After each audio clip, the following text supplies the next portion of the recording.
Motivering, werkstevredenheid en prestasie is onderling afhanklike faktore wat werknemersgedrag en organisatoriese sukses beïnvloed. Begrip van hul verhouding help organisasies om produktiwiteit en welstand te verbeter. Motivering dryf werknemers om moeite te doen, wat kan lei tot hoër werkstevredenheid en verbeterde prestasie. Werkstevredenheid word beïnvloed deur beide intrinsieke faktore, soos persoonlike prestasie, en ekstrinsieke faktore, soos salaris en werksomgewing. Hoë motivering waarborg nie altyd werkstevredenheid nie, aangesien ander werkplekfaktore, insluitend leierskap en werkontwerp, 'n rol speel.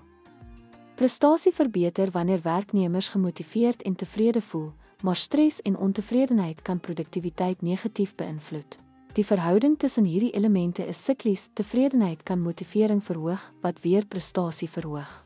Organisasies kan hierdie verhouding verbeter deur betekenisvolle werk, erkenning en loopbaangroeigeleenthede aan te bied. 'n Positiewe verhouding tussen motivering, werkstevredenheid en prestasie lei tot hoër produktiwiteit en werknemerswelstand.